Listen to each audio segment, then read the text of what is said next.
Salut à tous, on se retrouve aujourd'hui pour parler du FC Barcelone en ce jeudi 5 mars et on commence tout d'abord avec le programme de l'équipe pour les prochains matchs. Donc on est là exactement, enfin entre les deux matchs là. Donc aujourd'hui on est le 5, un prochain match le 7, donc samedi les gars. Samedi 21h, déplacement du côté de San Mamés, déplacement du côté de Bilbao. Ça sera bien sûr un match très compliqué, surtout dans leur stade bien sûr, c'est toujours un peu spécial d'aller jouer là-bas. Mais bon, il faudra faire la même performance que lors du match contre l'Atlético. Donc si la même performance, il n'y aura pas trop de doute les gars. Ça pourrait être une victoire bien sûr pour le Barça. A noter que lors du match aller, ça avait été le premier match du Barça au Camp Nou. Lors du match contre Bilbao, souvenez-vous, il y avait une victoire 4-0 lors du retour au Camp Nou. Donc voilà, ça sera après-demain. On va en parler un peu aujourd'hui, on va en parler encore demain et après-demain bien sûr de cette rencontre parce que la semaine prochaine, bien sûr, Newcastle le 10, c'est mardi prochain. Notez que Newcastle hier a battu comme Manchester United. Ils ont joué, voilà, c'est un match de championnat, demain pour Newcastle. Donc voilà, c'est une équipe actuellement en forme, bien sûr. Les Magpies. Et concernant, tiens, juste le match de Bilbao et Newcastle, tout ça, du 7 au 10, qu'il y a en 3 jours, il y a 2 matchs quand même. Donc le Barça a modifié la logistique des prochains matchs à l'extérieur. Donc l'équipe dormira à Bilbao. Donc le match a lieu samedi soir, 21h, donc à 23h, c'est fini. Donc ils vont pas prendre l'avion, retour à Barcelone. Non, on apprend aujourd'hui les gars que l'équipe dormira à Bilbao après son match contre Bilbao, puis s'envolera directement pour Newcastle le lendemain, on va dire le dimanche. Vu que le match a lieu le mardi, ils vont pas revenir à Barcelone, puis pour retourner à Newcastle, non, ça sera un vol Bilbao-Newcastle directement pour préparer bien sûr ce match mardi soir en Champions League face à l'équipe anglaise. On continue, on va parler cette fois-ci des journaux sportifs. Donc Mundo Deportivo, donc ça parle du Golden Boy, surtout des jeunes joueurs. Voilà, regardez les jeunes, là, la petite photo là, c'est des jeunes joueurs à l'avant à la Masia, puis ceux qui sont en couleur, c'est ceux qu'en gros ont fini pro bien sûr, Lamine Yamal, Marc Bernal et Pau Cubarsí, ils étaient les 3 avant ensemble dans les catégories jeunes, maintenant ils sont les 3 ensemble bien sûr en équipe première.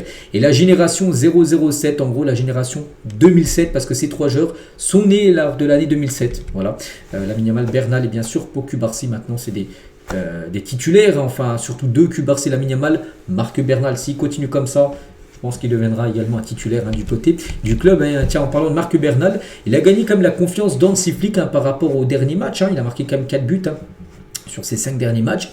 Donc voilà, mais aussi, donc c'est un bon milieu de terrain, mais aussi il marque. C'est vrai que quand tu es milieu de terrain et plus si tu marques, c'est un bonus, c'est toujours un plus, bien évidemment. Donc il a marqué quand même 280 buts en 10 ans avec la Masia. Bon, avec la Masia, oui, c'est peut-être avec les catégories jeunes, des fois tu peux mettre des 10 buts par match, bien évidemment, mais il joue comme milieu de terrain, donc c'est dire que c'est quelqu'un quand même qui a le sens du but, bien évidemment, même s'il ne joue pas numéro 9. Donc voilà, ça s'est ressenti là maintenant en professionnel, et ça c'est très bien bien sûr pour Marc Bernal.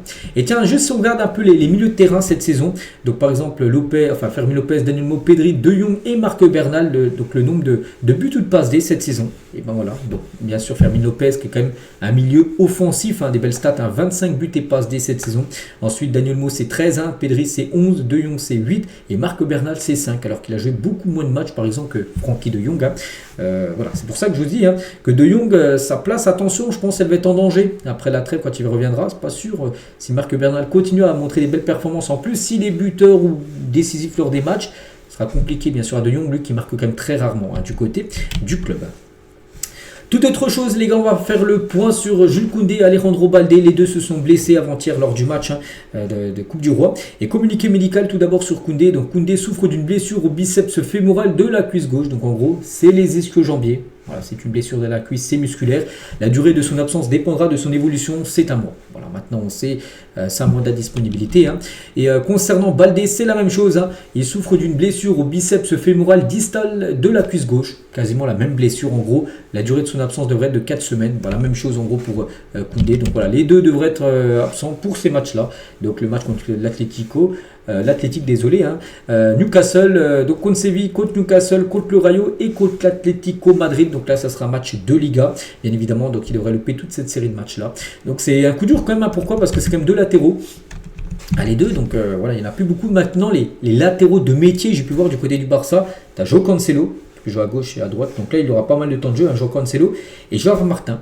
Donc on peut se dire, Gérard Martin peut-être débutera à gauche lors des prochains matchs, et du coup, Cancelo débutera à droite. Parce que tu n'as pas d'autres joueurs. Tu as Eric Garcia à la limite qui peut dépanner défenseur droit. Mais voilà, c'est quand même limite. Voilà, parce que les latéraux actuellement sont absents. Et du coup, Hansi Flick a appelé le latéral droit de la Masia, donc de l'équipe B, Xavi Espar, les gars, pour s'entraîner avec l'équipe première. C'est un joueur qui pourrait être inclus là dans le groupe, par exemple, pour Bilbao ce week-end, parce que c'est un latéral droit. Voilà, ça ramène un latéral qui va aller piocher, bien sûr, dans l'équipe B. On continue avec Lewandowski. Donc il portait un masque à l'entraînement aujourd'hui. Donc l'attaquant polonais s'est fracturé l'orbite gauche face à Villarreal la semaine dernière lors de la victoire 4-1. Il s'était blessé, bon il avait été forfait, on sait, lors du match contre l'Atlético Madrid. Donc il pourrait potentiellement jouer, c'est pas qu'il a un masque, il est forfait. Il y a déjà eu des joueurs, Eric Garcia, il a déjà joué avec un masque. Rojo aussi à l'époque il avait déjà joué un masque, donc il devrait avoir du temps de jeu. Bon, il sera peut-être pas titulaire, mais il pourrait jouer peut-être la fin de match contre Bilbao, mais il devrait être dans le groupe malgré son masque bien sûr qu'il a Lewandowski. Concernant le match bien sûr contre Bilbao, à noter que le Barça portera le maillot extérieur avec un short doré pour éviter un conflit avec le short noir de l'Athletic Bilbao, parce que des fois le Barça quand ils ont leur maillot extérieur doré, le short est noir, donc là ça sera le haut doré avec le short également doré. Voilà, pour être tout doré. Après les chaussettes, je ne sais pas de quelle couleur, j'en sais rien, ça n'a pas été dit. Mais voilà, pour éviter que les deux équipes, donc l'Athletic Bilbao et le Barça, la même couleur de short, le short noir. Voilà. On continue avec un journaliste qui a parlé de l'arbitrage. On a très peu parlé de l'arbitrage, les gars, lors du match Barça-Bilbao, Atlético, là, désolé, avant-hier. Mais en tout cas, l'arbitre a été très bon. Parce qu'on sait que des fois, les arbitres sont très moyen sur certains matchs. Je me souviens du match contre Girona où il a fait un peu n'importe quoi. Je me souviens plus trop de son nom, mais en tout cas, l'arbitre de Burgos a été excellent. Donc, ce journaliste aurait donné un 10 sur 10. Il a dit, laissez le jeu s'écouler, ne sifflait pas de faute mesquine, était parfait dans les moments controversés et communiquait avec les joueurs. Ce genre d'arbitre, tu sais que certaines de ses décisions peuvent te retourner, mais tu sais qu'il ne te fera pas de mal. Il appelle ce qu'il voit. Voilà, en gros, c'était un bon arbitre. Il y a eu du bon arbitrage, il n'y a plus de flop, que ce soit pour le Barça ou pour l'Atlético Madrid. Les deux arbitres, il n'y a pas eu de dire voilà, l'arbitre a été nul. Non, voilà, vraiment il a été bon lors de ce match en plus où il y avait beaucoup d'enjeux. On peut voir quand même qu'il s'est passé pas mal de choses. Hansi Flick savait que faire entrer Ronald Araujo en tant qu'attaquant lors des dernières minutes contre l'Atlético Madrid était une réelle possibilité. Il a déjà fait cette saison de faire rentrer Araujo en attaquant. Il a déjà fait, puis même je crois qu'il a été buteur. Je me souviens plus c'était quel match, mais je me souviens qu'il avait marqué en début de saison. Il s'entraînait pour ça toute la semaine. Il avait entraîné en tant que buteur en gros. Peut-être il allait rentrer en fin de match.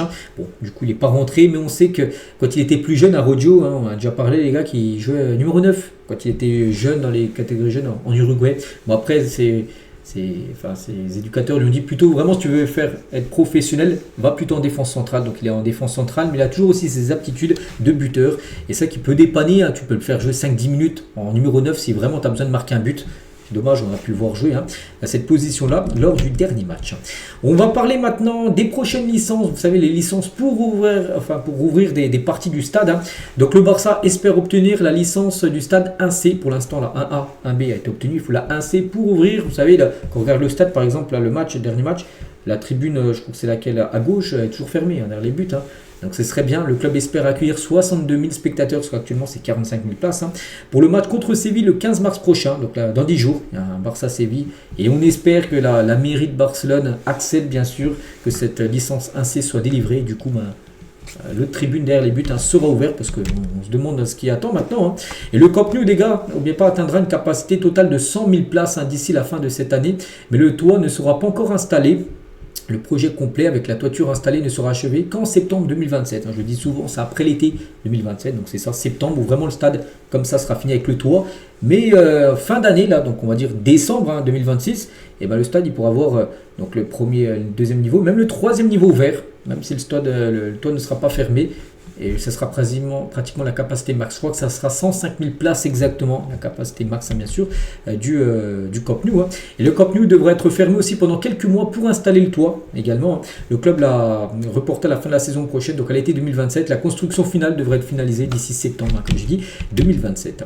Et toujours avec ce Camp Nou, donc la semaine prochaine, la FIFA commencera à inspecter le Camp Nou au cas où il sera choisi comme stade pour la finale de la Coupe du Monde, parce qu'il y a plusieurs stades qui peuvent accueillir la finale de la Coupe du Monde. Voilà. Donc il y a le Bernabeu qui est en lice, mais aussi le Camp Nou. Donc ça se peut que la finale de la Coupe du Monde 2030, qui aura lieu en Espagne, au Portugal, au Maroc, se joue peut-être dans le stade du FC Barcelone. Et toujours avec ce stade, donc Ferran Oliver, c'est le trésorier du Barça, donc il a dit lorsque le stade sera pleinement opérationnel, donc fini à 100%, on va dire, Donc la dette diminuera très rapidement parce que ça a des grosses rentrées d'argent bien sûr, parce que là tu pourras accueillir plus de monde, donc il y aura plus de billets vendus, plus de buvettes, tu vendras plus de trucs à la buvette, tu vendras plus de maillots les jours de match, tout ça. Ça va engranger bien sûr plus d'argent.